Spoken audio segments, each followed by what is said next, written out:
بسم الله الرحمن الرحيم. الرحمن علم القرآن خلق الإنسان علمه البيان. الشمس والقمر بحسبان والنجم والشجر يسجدان والسماء رفعها ووضع الميزان ألا تطغوا في الميزان وأقيموا الوزن بالقسط ولا تخسروا الميزان والأرض وضعها للأنام فيها فاكهة والنخل ذات الأكمام والحب ذو العصف والريحان فبأي آلاء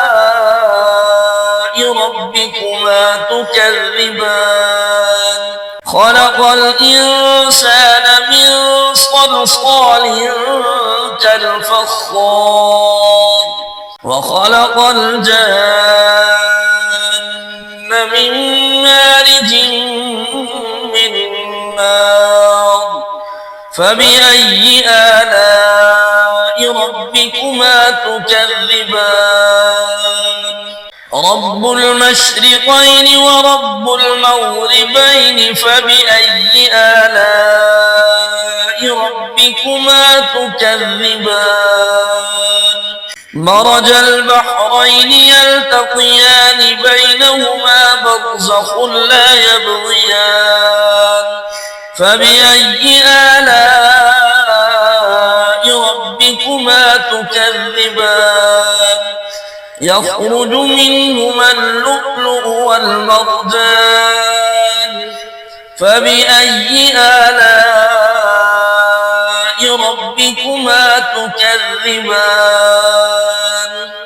وله الجوار المنشآت في البحر كالأعلام فبأي آلاء ربكما تكذبان كل من عليها فان ويبقى وجه ربك ذو الجلال والإكرام فبأي آلاء ربكما تكذبان يسأله من في السماوات والأرض كل يوم هو في شأن فبأي آلاء ربكما تكذبان سنفرغ لكم أيها الثقلان فبأي آلاء ربكما تكذبان يا معشر الجن والإنس إن استطعتم أن تنفذوا من أقطار السماوات والأرض فانفذوا لا تنفذون إلا بسلطان فبأي آلاء ربكما تكذبان يرسل عليكما شواظ من نار ونحاس فلا تنتصران فبأي آلاء ربكما تكذبان فإذا انشقت السماء فكانت وردة كالدهان فبأي آلاء ربكما تكذبان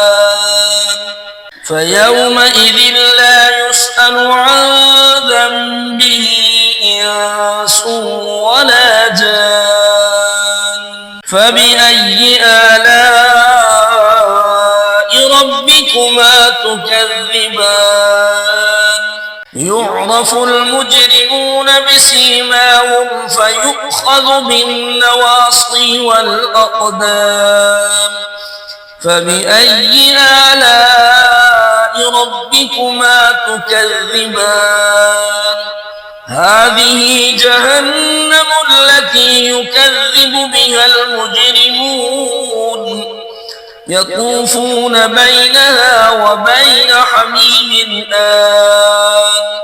فبأي آلاء ربكما تكذبان ولمن خاف مقام ربه جنتان فبأي آلاء ربكما تكذبان ذواتا أفنان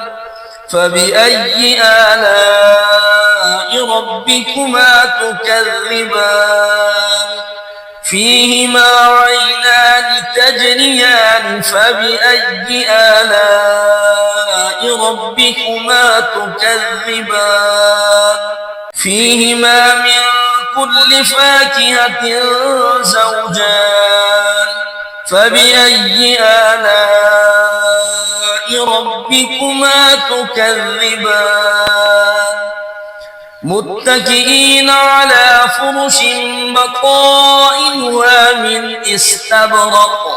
وجنى الجنتين دان فبأي آلاء ربكما تكذبان فيهن قاصرات الطرف لم يطمثهن إنس قبلهم ولا جان فبأي آلاء ربكما تكذبان كأنهن الياقوت والمرجان فبأي آلاء ربكما تكذبان هل جزاء الإحسان إلا الإحسان فبأي آلاء ربكما تكذبان ومن دونهما جنتان فبأي آلاء ربكما تكذبان مدهامتان فبأي آلاء ربكما تكذبان فيهما عينان نضاختان فبأي آلاء ربكما تكذبان فيهما فاكهة ونخل ورمان فبأي آلاء ربكما تكذبان فيهن خيرات حسان فبأي آلاء ربكما تكذبان حور مقصورات في الخيام فبأي آلاء ربكما تكذبان لم يطمثهن إنس قبلهم ولا جان فبأي آلاء ربكما تكذبان متكئين على رفرف خضر وعبقري حسان فبأي آلاء ربكما تكذبان تبارك اسم ربك ذي الجلال والإكرام